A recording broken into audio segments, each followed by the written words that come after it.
اهلا وسهلا فيكم بحلقة جديدة. راح نحكي اليوم عن خسارة نادي برشلونة من اتلتيكو بلباو ومجموعة السيرك في كأس آسيا.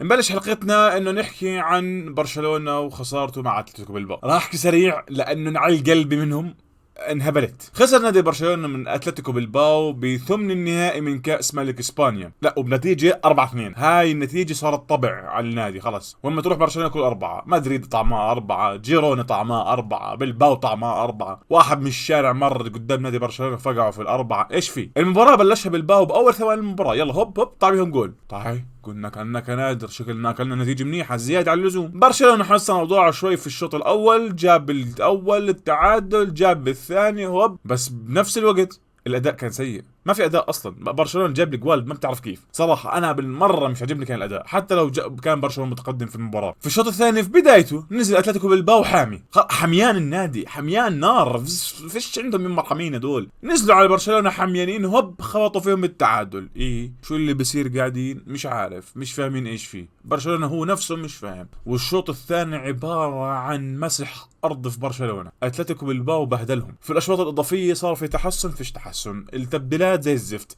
مش يبدل مراكز متعدده. والله انا عندي ضعف في الهجوم، انزل مهاجم محل لاعب وسط، لا هاي امور مدرب. لا ما عملها. نزل لاعب مكان لاعب او مركز مكان مركز. نزل روبرتو، لا حول ولا قوه الا بالله. ليش نزل؟ ما بتعرف. عندك فورت لعب مباراه ممتازه، كوباسي لعب مباراه ممتازه لا شك فيها، يامال لعب مباراة ممتازة. يعني تخيل لعيبة 16 سنة تلعب مباراة ممتازة، واللعيب الخبرة زي الكنادر. طب هذا منطق؟ فبقول لك في التصريحات تشافي صحي على حاله، والله انا كنت بدي انزل فيرمين لوبيز بس والله خلصوا التبديلات. لا يا شيخ احلف بالله عليك، والله جد ما شاء الله ما شاء الله عليك. كيف يعني خلصوا التبديلات؟ يعني انت مش حاسب حساب انه روبرتو عري؟ روبرتو ما بنزل غير اذا كل النادي اتفجر اتكرسح، نزل روبرتو فيش غيره. اذا هو فيش عندك يعني لو كمان ما نزلتوش احسن، تلعب 10 لعيبه احسن. تشافي في هاي المباراه قدم فقر تكتيكي كبير صفر. لا وبطلع في اخر مباراه بيحكي انه احنا قدمنا مباراه تنافسيه. انا شو استفدت منك يا ابن التنافسيه؟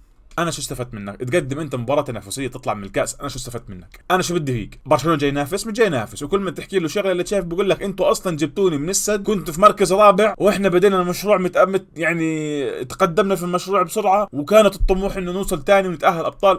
في حجج بالموضوع. تشافي مشكلته يا اخوان عنده نقص خبره كبير، مش عارف كيف يتصرف في المباريات. ممكن يكون عنده فكر تكتيكي كويس بس مش عارف يطبقه، مش عارف يتصرف فيه. اللعيبه مش عارف تطبقه بجوز. يعني الحق اللوم الكل كامل حاليا. انا من الناس كنت ادافع عن تشافي، هلا بقول لك الحق على المدرب. وهو كمان بلسانه تشافي حكى انه امبارح في المباراه انه في حال انه انا ما قدمتش شيء وما جبتش بطولات، اللي اكيد مش حتجيب ولا بطوله، لانه انت هو بيحكي على كلامه انه انا لسه بنافس على الدوري، على دوري الابطال. بشوفك في بيروت ان شاء الله. كيف بدك تنافس على الدوري؟ تنافس على الدوري ورا انت قدامهم لسه، او اي والله انت متاخر عن الثاني ب7 نقاط. يعني انت بدكش تخسر المباراه، بدك تضلك ساحب الدوري كله فوز، واول ثاني اللي هو جيرونا ومدريد ما يفوز، خلاص ضلهم يخسروا عشان انت تتقدم. وفي دوري الابطال انت متوقع في المستوى هذا تنافس على البطوله. يعني نابولي ممكن يعدي لك اياها يفوز لان نابولي مش بحالته، بس تتوقع في دور بعد نابولي يطلع لك مثلا على سبيل مانشستر سيتي، ياي مثلا نادي قوي يطلع لك، متوقع تعديه؟ اشك. فبرشلونه لا حاليا محتاج يستقر،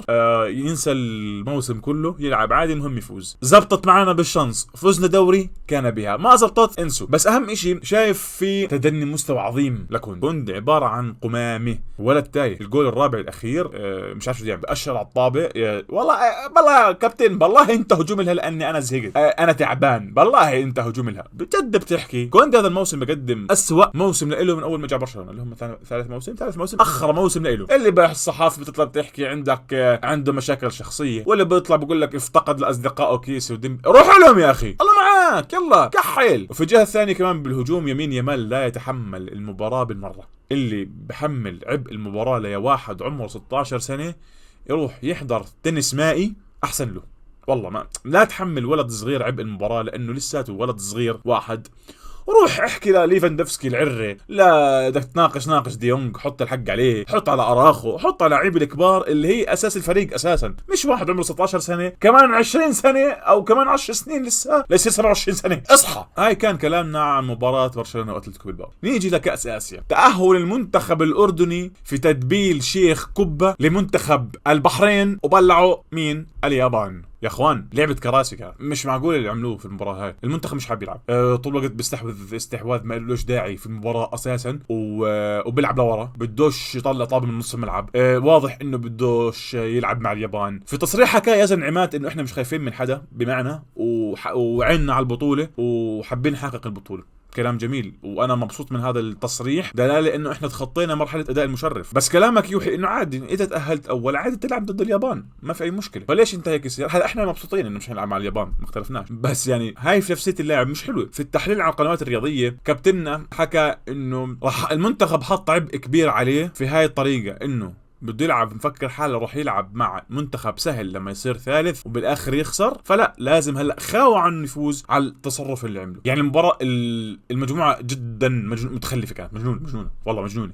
مرة كوريا الأول، مرة الأردن الأول، مرة البحرين الأول، كوريا صارت الأول، تاع بحرين ثاني، بحرين هربت من اليابان، كوريا حتلعب مع اليابان، وصل المنتخب من السعودية وصل المنتخب لهناك، على ايش في؟ بس في الآخر بحرين يا حرام لبست اليابان يلا، وكوريا مع السعودية في غاية الآن، والأردن لسه مش عارفين احتمال قطر.